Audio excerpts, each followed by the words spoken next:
আজকে আপনাদের সাথে এমন একটি রেসিপি শেয়ার করব যেটাকে আপনারা কেকও বলতে পারেন, আবার চাইলে পিঠাও বলতে পারেন। তার জন্য একটা কড়াইয়ের মধ্যে আমি নিয়ে নিয়েছি 1 কাপ পরিমাণ চিনি। চিনিটাকে এখানে কোনো পানি দিব না, আমি পানি ছাড়া এটা দেখবেন ক্যারামেল হতে শুরু করবে।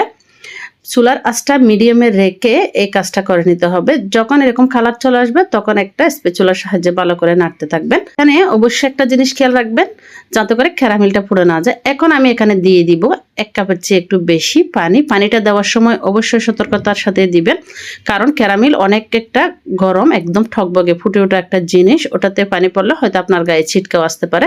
এখন আমি ক্যারামেলটা নামিয়ে এক পাশে রেখে দিব। এখানে নিয়ে নিয়েছি 2টো ডিম, দিয়ে দিব 2 টেবিল চামচের মতো কনডেন্স মিল্ক। আপনারা চাইলে 2টো ডিমের পরিবর্তে 3টে ডিম দিয়েও কিন্তু এই রেসিপিটা তৈরি করতে পারেন। এখন একটি হ্যান্ড উইচের সাহায্যে ডিম আর কনডেন্স মিল্ক একটু মিশিয়ে নেব। এটা ফোমি করার কোনো প্রয়োজন নয়, একটু হালকা মিশিয়ে নিলে হবে। এখানে দিয়ে দিলাম 1/2 কাপের মতো আটা। তো এরপরে দিয়ে দিব আরো 1/2 কাপের মতো দিয়ে দিব সাবুদানার গুঁড়া। সাবুদানার গুঁড়াটা যদি আপনাদের হাতের কাছে না থাকে, সাবুদানা একটু হালকা ঠেলে ফেলে তারপরে হচ্ছে এটা গুঁড়া করে নিলে কিন্তু সাবুদানার গুঁড়াটা রেডি হয়ে যাবে। তো এভাবে করে আমি এখন একটু করে মিশিয়ে নিব। এখন আমি এখানে দিয়ে দিলাম 1/2 চা চামচের মতো কর্নফ্লাওয়ার, আর দিয়ে দিলাম 1/2 চা চামচের চেয়ে একটু কম বেকিং সোডা। অবশ্যই সোডাটা এখানে ব্যবহার করার চেষ্টা করবেন। ভালো করে মিশানো হয়ে গেলে যে ক্যারামেলের পানিটা আমি তৈরি করে রেখেছিলাম সেটা এখানে দিয়ে দিব।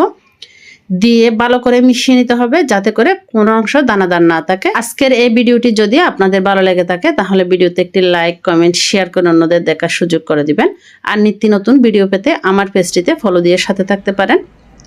তো আমার মিশানো হয়ে গেলে, মোটামুটি মিশানো হয়ে গেলে এখন আমি এখানে দিয়ে দিব স্বাদ মতো লবণ। এখন আমি এখানে অ্যাড করে দিব 1/2 কাপের চেয়ে একটু বেশি তেল। তেলটা দিয়ে ভালো করে মিশিয়ে নিতে হবে। তেলটা একটু মিশতে চাইবে না, একটু ধৈর্য ধরে কাজটা করতে হবে। এই যে আমার মিশানো কিন্তু মোটামুটি হয়ে গেছে। তো এখন আমি আগে থেকে একটি কেকের মোল্ড নিয়ে নিয়েছি। এখানে একটি বাটার পেপার বিছিয়ে দিয়েছি, চারপাশে একটু তেল ব্রাশ করে দিয়েছি। এখন আমি যে ব্যাটারটা তৈরি করে রেখেছিলাম সেটা এখানে ঢেলে দিব। তো এই কেকটা তৈরি করার জন্য অবশ্যই নিচে একটা তাওয়া দিতে হবে। তাওয়া দিয়ে উপরে একটা ফ্যানের মতো দিয়ে এরকম করে বসিয়ে দিতে হবে। তো আমি এখন ফিরে আসলাম প্রায় 10 থেকে 15 মিনিট পর এরকম, কিন্তু এখানে ঢাকনা দেওয়া যাবে না। এই কেকটাতে আমি একটু ধরা খেয়েছি, সেটা হচ্ছে আমি লাস্টে একটু ঢাকনা দিয়েছিলাম। এই কেকটা তৈরি করার সময় অবশ্যই আপনারা চেষ্টা করবেন ঢাকনা দিবেন না।